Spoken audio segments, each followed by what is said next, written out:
Buenas noches. En los próximos videos voy a intentar, por sugerencia de mi confesor, y ya que soy psicólogo, para los que no lo sepan, darles una idea, ¿no?, de qué sucede o a dónde va generalmente la terapia. O sea, qué pasa en la terapia. Por supuesto que va a ser una visión reducida y voy a tratar de hacerlo lo más simple posible. No vamos a hacer terapia, pero puede ser un espacio para reflexionar, para pensar, incluso si aparece algún elemento significativo en lo que yo puedo decir, bueno, para llevarlo frente al altar y rezarlo. Siempre es bueno llevar nuestros problemas y nuestros conflictos a los pies del Señor, sin que necesariamente en ciertos casos uno no tenga que recurrir a un profesional.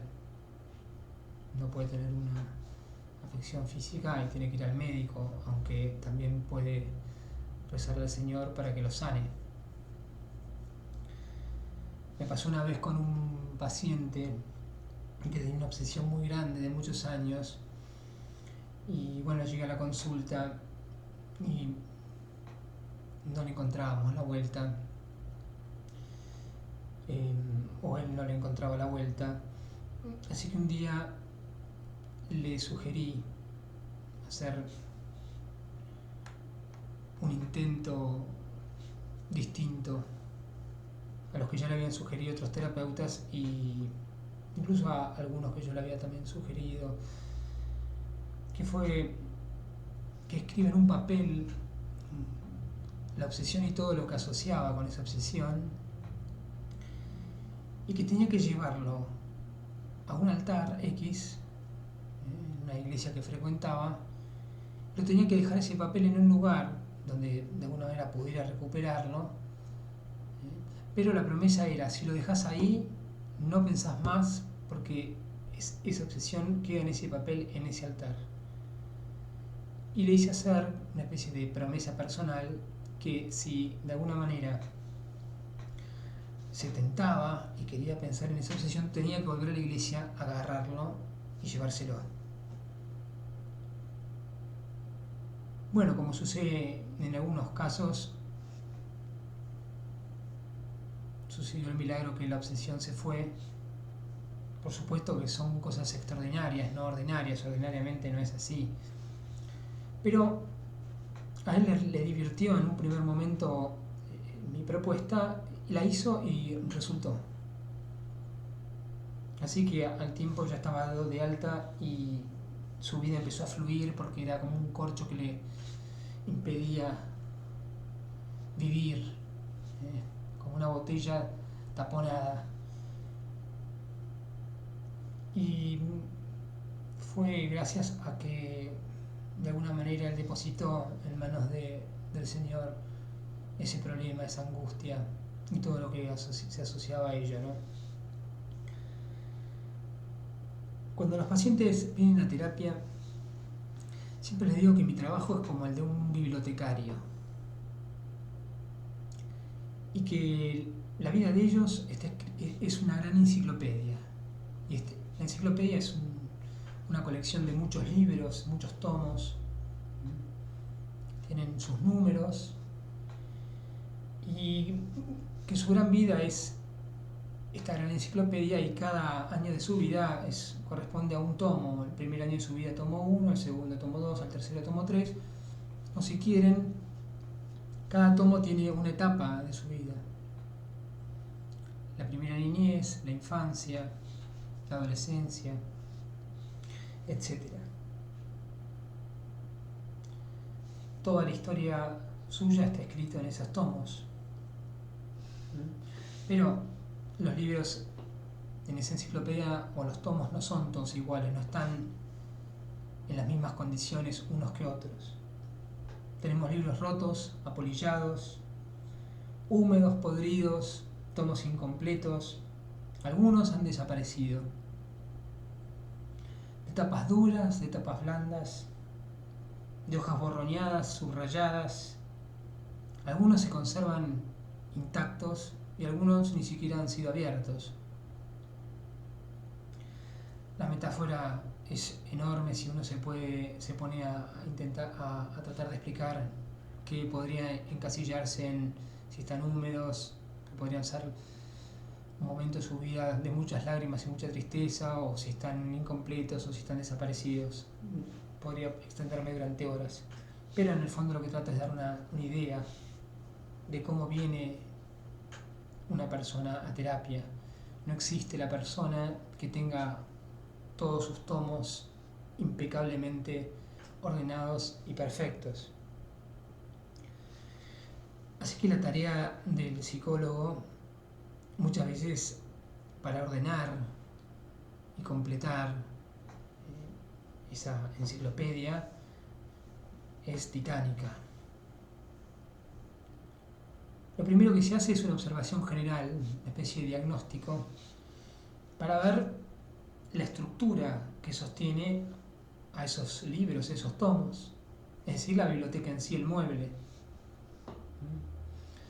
Si es fuerte, si se sostiene, si las estanterías están bien puestas, si alguna madera está quebrada o despintada. En el caso de que uno vaya descubriendo que el armazón, la estructura de la biblioteca es muy frágil y empezar a mover los tomos, sacarlos y ponerlos puede llegar a provocar un derrumbe, bueno, llama al carpintero. En estos casos los carpinteros vendrían a ser los médicos psiquiatras, que de alguna manera, a través de su intervención, le dan solidez a esta estructura para que el psicólogo pueda, junto con el paciente, trabajar con esos libros. Hay psiquiatras que además ellos mismos se encargan de la estructura y de todo el trabajo de elaboración de conflictos y la solución de problemas y la maduración de ciertos aspectos de los pacientes. Y mientras se va evaluando el tema estructural, bueno, ya los pacientes van trayendo a terapia los tomos que ellos quieren trabajar. Entonces de repente pueden traer un tomo asociado a la infancia, de los primeros tomos de su enciclopedia, o pueden ser más actuales. En alguna sesión se trabaja con uno, en otra se trabaja con otro, y en algunas se trabaja con aspectos que están escritos o que se fueron repitiendo en diferentes libros de su vida. Generalmente la primera sensación de los pacientes, las primeras sesiones, es generalmente, digo acá, no es siempre igual, ¿no? Pero tienen la sensación de que la terapia es bastante caótica, porque no siempre hay una capacidad para asociar esto con esto, pero el psicólogo, el profesional, va tomando nota para después ir uniendo, ¿no? Como una telaraña o un telar, los hilos de la personalidad. Y a veces incluso el paciente en pleno tratamiento no resiste este trabajo y generalmente desiste. Aun cuando ya el terapeuta le fue señalando una dirección o le da un poco de conciencia de hacia dónde vamos con la terapia. Porque el trabajo más duro es especialmente para el paciente. Por eso parte de nuestro trabajo como terapeutas muchas veces es acompañar, sostener, compadecer, o sea, padecer con, sufrir junto con el otro, inclinarse, que era la clínica,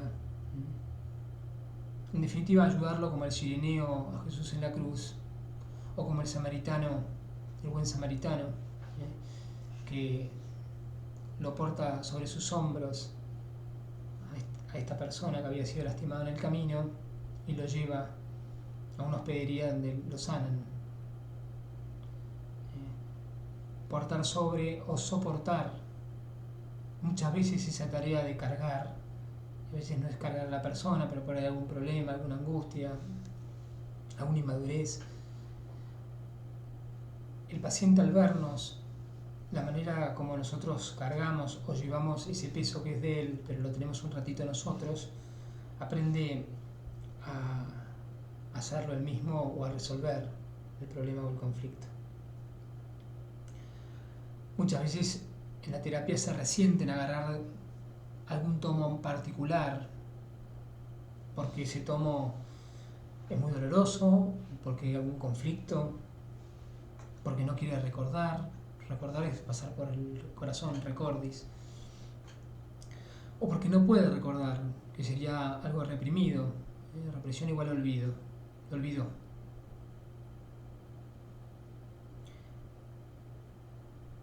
En todos los casos, uno tiene que tener con el otro, y esto va más allá de que si uno es terapeuta o no, esto es general.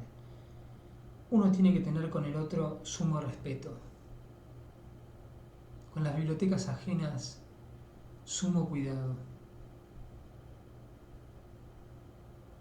Mi papá tenía en su escritorio un cuadro con el viejo Vizcacha, que es un personaje de Martín Fierro, de José Hernández, literatura gauchesca argentina, que decía así: hay 4 cosas que el paisano no presta: la guitarra, el flete, el caballo, la china, la mujer y los libros.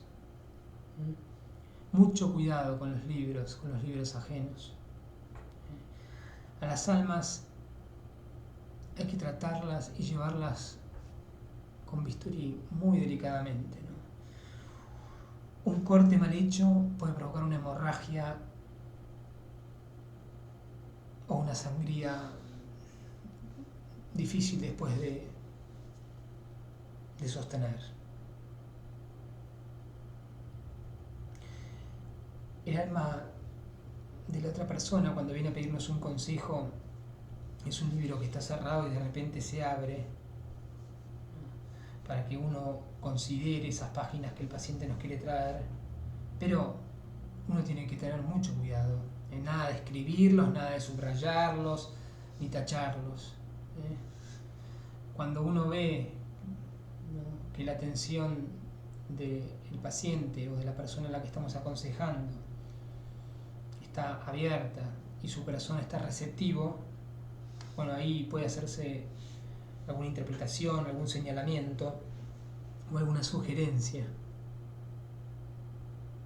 Yo me acuerdo de un sacerdote que siempre me decía: la corrección fraterna es una espada de 4 filos.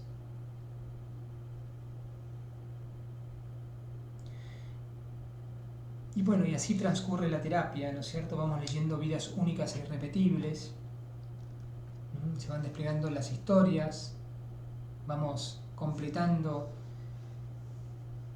esos tomos incompletos, y algunos también quedan sin tocar o sin completar, porque de alguna manera el que dispone los tiempos y el contenido de la terapia generalmente es el paciente.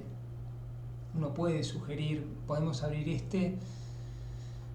pero muchas veces no quieren abrir ciertas puertas, y hay que respetarlos. Me acuerdo de una paciente que vino a terapia, y son esos pacientes que vienen y quieren sacarse algo de encima rápido, y entonces vienen 1 o 2 sesiones, como que vomitan todo, dejan la basura y se van, ¿no? Pensando por ahí que es una manera de sacarse algo de encima. Yo pienso que tiene que haber trabajos de elaboración para sacarse cosas de encima. Los primeros padres de la iglesia decían: lo que no se llora no se elabora, lo que no se llora no se redime. O sea, es importante darse un espacio, a veces con un profesional, a veces con un consejero, a veces con la misma oración y en el plano sobrenatural con un director espiritual, darse un espacio para pensar con el otro cuestiones personales. Por supuesto, en el plano más alto es pensar con Jesús y en Jesús cosas personales. Eso está por encima de todo. Por eso yo siempre hablo de la adoración eucarística. Aunque después quiero ir a eso de nuevo. Esta señora vino y quería resolver todo en una sesión y le encantaba el cine. Y me acuerdo cuando se estaba yendo que ya había decidido que la terapia no servía para nada y había dicho en esos 45 minutos, 50, una hora, no me acuerdo cuánto duró la sesión. No, una hora porque en esa época yo daba una hora entera. Me acuerdo que le dije, me encantaría ver la película de tu vida junto con vos. Y le encantó esa frase, porque era una gran amante del cine, así que se quedó varios años y pude ver una película extraordinaria que ninguna ficción hollywoodense podría llegar a emular. La terapia también es como un rompecabezas, hay que ir armándolo. No siempre viene desarmado totalmente, pero siempre hay alguna cosita para armar, alguna parte. Generalmente se empieza por los bordes, por aspectos más superfluos y a medida que vamos cerrando el rompecabezas por afuera, nos vamos adentrando en el corazón y se empieza a ver más claramente cuál es el dibujo o la imagen del rompecabezas. En la terapia ninguna pieza es menor, todas son importantes. Para que el rompecabezas esté completo, todas son importantes. A veces una que parecía no tan importante hace de nexo entre dos que después son la clave para terminar de armar el rompecabezas. A veces se ordena por colores, vamos a hacer un ejemplo, ¿no? Blancos podrían ser las alegrías, las partes oscuras, las tristezas y los dolores, partes más de color, no sé, las coloradas podrían ser las pasiones, los deseos, etcétera, etcétera. A veces faltan piezas o están rotas, a veces no encastran. Pero siempre está en el paciente reconstruir una pieza, terminar el rompecabezas o dejarlo incompleto. Y ahí también uno tiene que respetarlo. No es nuestro rompecabezas. Y esto no lo digo solamente para mí como psicólogo. Es el rompecabezas del otro. Hay que respetar ese tiempo de armado y el deseo de hasta dónde quiere armarlo. Para que no se rompa la cabeza ni el corazón. Siempre hay que pensar que vale más la persona que sus problemas. Uno a veces piensa que por resolver los problemas le da una cierta plenitud a esa persona, que puede ser, pero es más importante la persona. Si nosotros vamos a dar un consejo que puede llegar a herir, pensemos en la persona para ver si vale la pena dar ese consejo. Porque la herida es a la persona y nosotros por ahí queríamos ayudarla en algo, pero en realidad no ayudamos en nada, quizás se lo complicamos más. Desde el punto de vista del paciente, también tiene que tener cierta paciencia, valga la redundancia. No hacerse fuerza a sí mismo y respetar los tiempos internos que él mismo va captando o que el psicólogo le va indicando. La única fuerza es una opinión personal que habría que hacerse contra uno mismo, es la fuerza que hacemos para no pecar.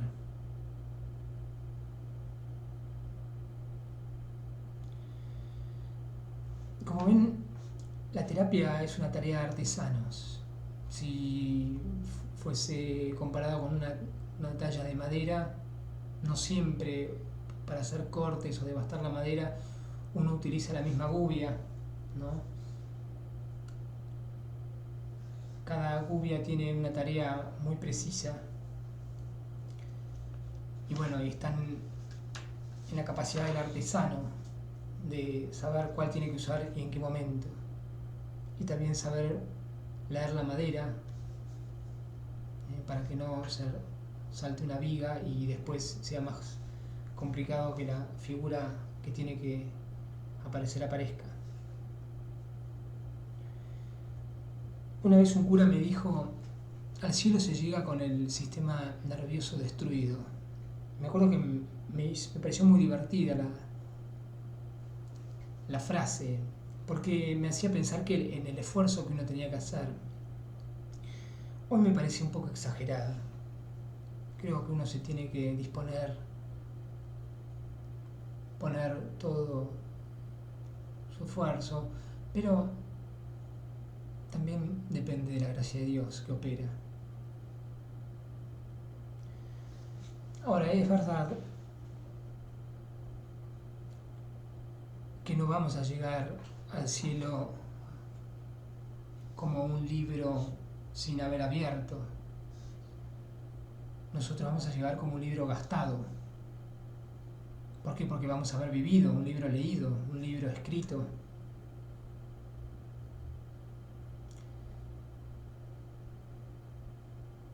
Un libro que no se escribió, que no se vivió, que en el fondo no sirvió para que nadie lo leyese.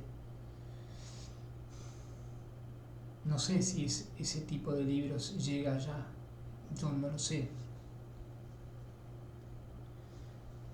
Siempre les digo a los pacientes que creen, a los pacientes cristianos, cuando tienen un gran dolor, que al cielo vamos a llegar con las 5 llagas de nuestro Señor, aunque no sean visibles. Si verdaderamente el cristiano se configura con Cristo, se identifica con el hombre nuevo, va a llegar con 5 llagas como su maestro. No puede ser menos o distinto, menos sí, pero distinto que su Señor. Muchas veces estos estigmas son productos de algún trauma, de alguna pérdida, de dolores que le han provocado sus hermanos, por una enfermedad que tuvo que soportar en algún momento o que llevó durante toda su vida, o una tarea que tuvo que realizar y no le quedó otra. Como comenta en algún momento el Papa Juan Pablo I, el Grande, que algún día se va a hacer justicia y la Iglesia lo va a nombrar santo, porque va a poder dimensionar lo que fue esa media hora en la historia de la Iglesia antes de que aparezca el sol de Juan Pablo II. Juan Pablo I, posiblemente con el diálogo que tuvo con Lucía de Fátima cuando la fue a ver a Portugal, creo, siendo cardenal, siempre le decía a su sobrina, me acuerdo lo que me dijo Lucía de Fátima, él al otro día de su elección dice, apenas ha comenzado el peligro para mí. 2 cardenales se han acercado y me dijeron, uno, coraje, si el Señor da un peso dará la fuerza para llevarlo. Y el otro me dijo, coraje, hay tanta gente que reza por el Papa Nuevo. Bueno, eso pienso yo, es una opinión. Haber sido elegido Papa fue un estigma para él. De hecho, a los 33 días muere mártir.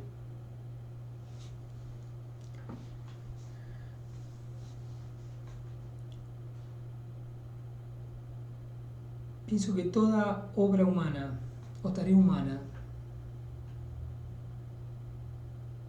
buena,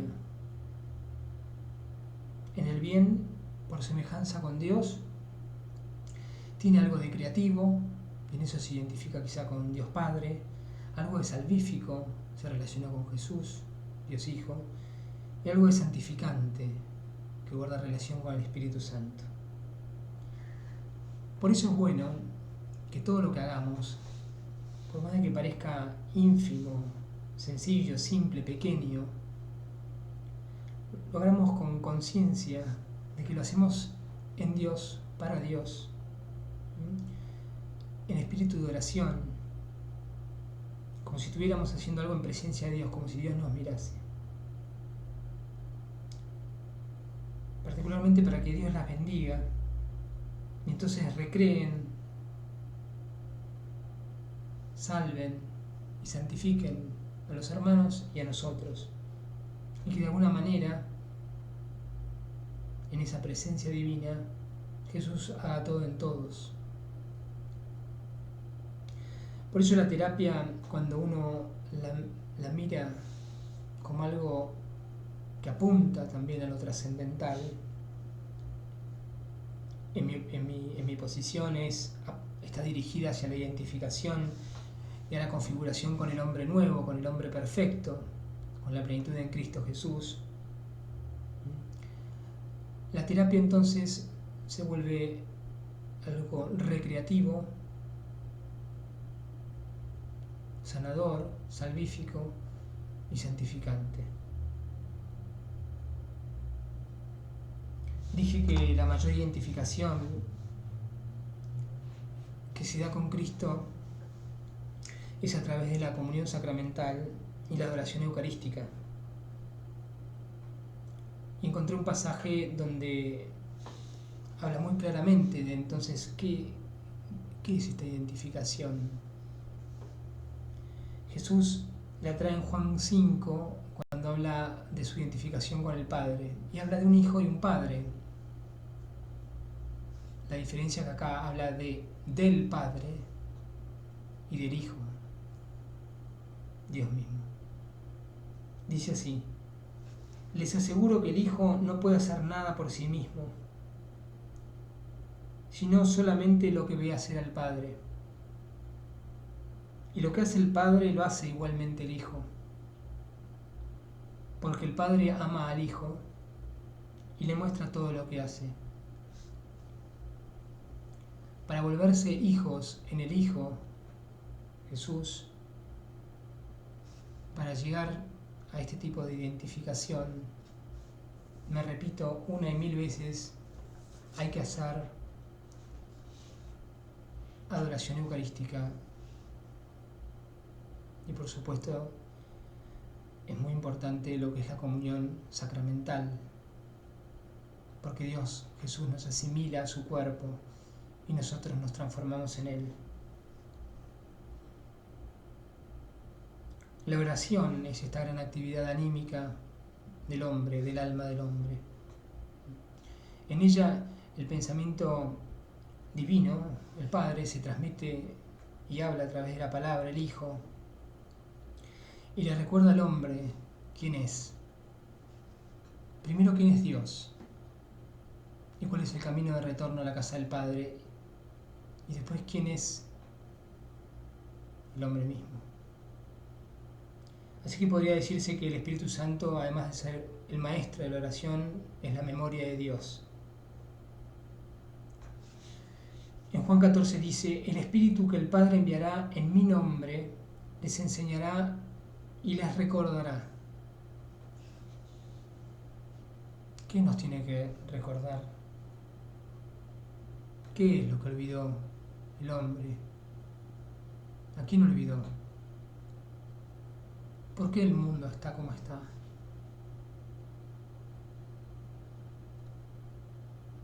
¿Qué se olvidó? ¿Qué nos olvidamos? ¿Qué perdimos? Olvidó a Dios.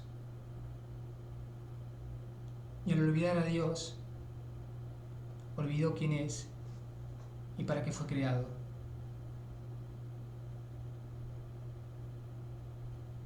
Y al desestabilizarse el hombre, se desestabiliza su entorno, el mundo entero.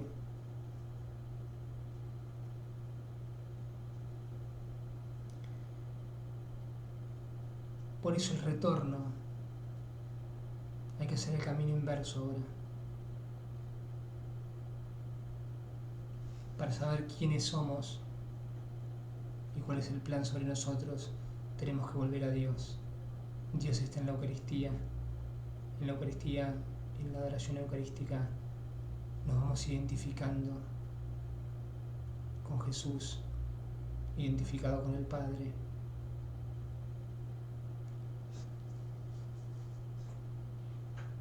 Y empezamos a convertirnos, a transformarnos en lo que verdaderamente debemos ser,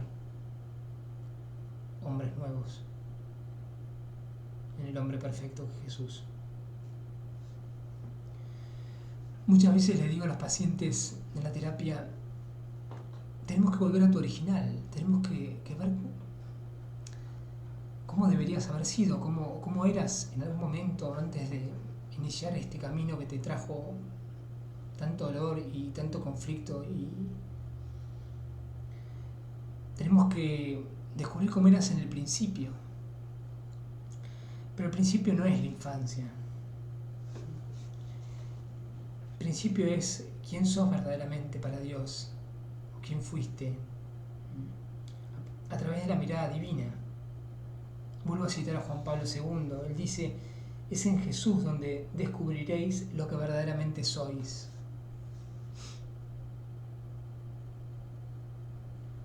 Solo mirándolo a Cristo Eucarístico,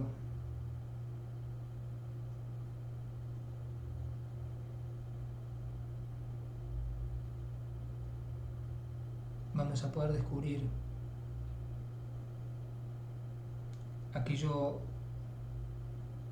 que Dios pensó cuando nos creó.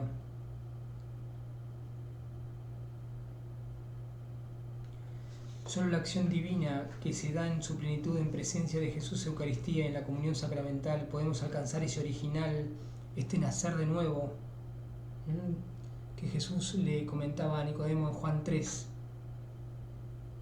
En verdad te digo, el que no nazca de lo alto no puede ver el reino de Dios.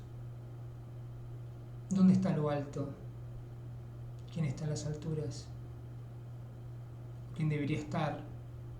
Aunque está, aunque no lo pongan ahí. Jesús Eucaristía.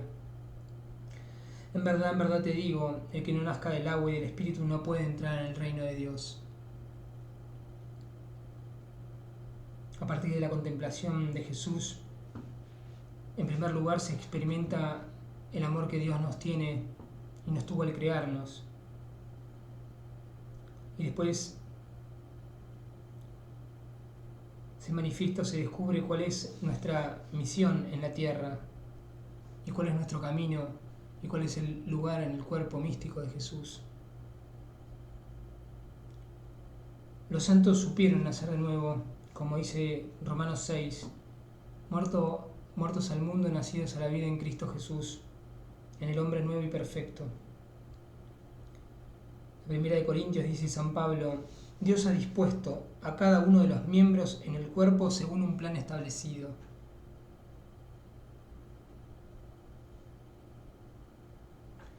Tenemos que volvernos como niños, y esto no quiere decir ni aniñados ni maduros, como niños al modo de Santa Teresita de Lisieux, el caminito de la infancia espiritual. Eso es volver al principio. Cuando digo principio es con el mismo sentido que cuando los fariseos le preguntan a Jesús sobre el divorcio, ¿no? Jesús dice, porque parece que Moisés permitió que se escriba una carta de divorcio en determinadas circunstancias, pero Jesús dice en un momento, al principio no era así.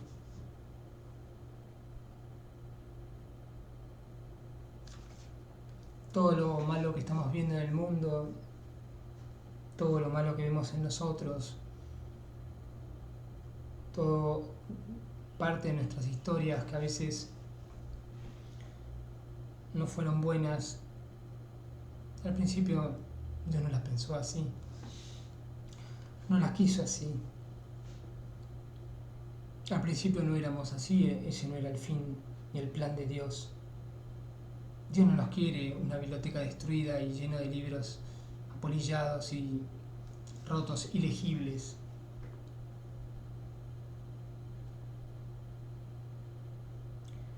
La esperanza siempre es que Dios desde este momento, desde que uno quiebra rodillas, o cuando se está hundiendo como San Pedro que pega el grito, Señor, sálvame, Dios agarra nuestro libro, muchas veces destruido, lo sopla, lo renueva y empieza a escribir con letras doradas un poema y una historia maravillosa de nuevo. Está bien trabajar esos tomos con el terapeuta o con el psiquiatra, pero es mucho mejor también en conjunto llevar esos libros y presentárselos a Dios para que los sople, los renueve y sea Él el que escriba nuestra historia. En Cristo, en las adoraciones y en las comuniones, el hombre se contempla desde el plan original de la creación. Estas son cosas que hay que meditar frente al Santísimo. ¿Quién soy yo para ti? ¿Qué querés que haga para vos? ¿Dónde me querés? ¿Cuál es la voluntad tuya en mi vida?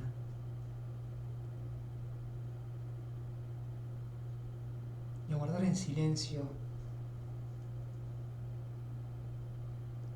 la respuesta que va a venir muy claramente al corazón, en la inteligencia.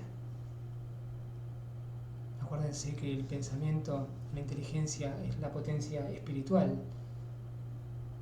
Así que posiblemente Dios le hable a esa inteligencia, le inspire. O la otra potencia espiritual es la voluntad, así que de alguna manera llene de deseos el corazón con esa inspiración para que el hombre haga la voluntad que Dios quiere para él. Así que en las adoraciones y en las comuniones el hombre descubre quién es y para qué fue creado. Como piedra viva del cuerpo de Cristo, se ubica en el lugar asignado, deja de perder el tiempo y ya no descuida más su lugar. Descubre en Cristo, Alfa y Omega, su origen y su destino. Vuelve a hacerse niño, vuelve a esa inocencia paradisíaca. No está más desnudo como Adán y Eva. Está revestido del hombre nuevo. Despierta a la nueva y la verdadera humanidad. Y entonces ahí Dios se revela en toda su plenitud.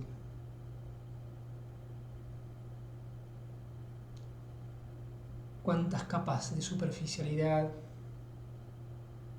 cuántas cosas superfluas nos hemos echado encima. Hemos construido a veces de nosotros mismos una sepultura. De ahí abajo estamos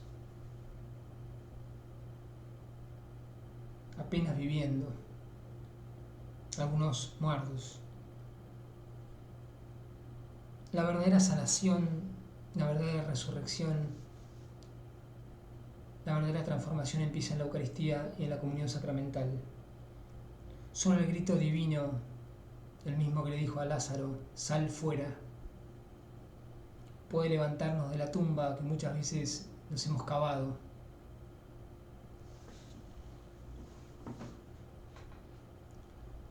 Después de ese sal fuera vendrá la tarea de los sacerdotes en primer lugar, porque Jesús dijo después, desátenlo y denle de comer. La tarea sacerdotal de desatar a la persona a través de la confesión de sus pecados y de sus miserias, y dará el pan eucarístico, verdadero alimento. En el caso de que esa persona tenga una afección en el cuerpo, será la tarea de los médicos, que de alguna manera ayudarán al cuerpo a reponerse y darán no el alimento, pero sí la medicina. Y posiblemente muchas veces también se requiera la tarea de los psicólogos para desatar esos nudos, esos conflictos y ayudar a madurar a la persona para que cuando la gracia intervenga se eleve. Quiero terminar esta reflexión con una una lectura de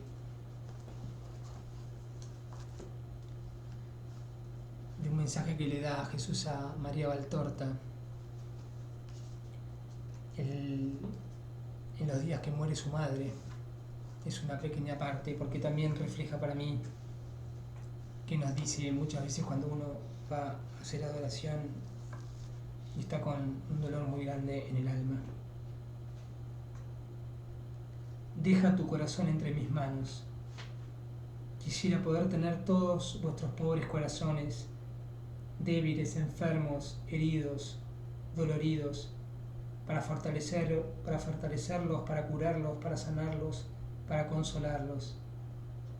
Si los hombres me dieran su corazón, no existiría más el pecado sobre la tierra, no existirían más los vicios que os enferman carne y espíritu, no existirían más las crueldades recíprocas que hieren, no existiría más ese dolor sobresaltado de quien llora solo e incomprendido.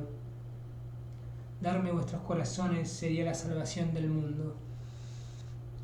Confiadme vuestros afectos, vuestros intereses, vuestras esperanzas, vuestros dolores, hijos que amo como a mí mismo, así como os he enseñado.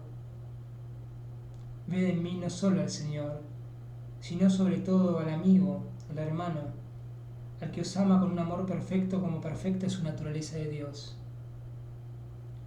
Mi pequeña discípula que sufres y escuchas, piensa que tu maestro sufre más que tú. Consolémonos mutuamente. Yo lo soy todo para ti y te tengo sobre el corazón. Amén.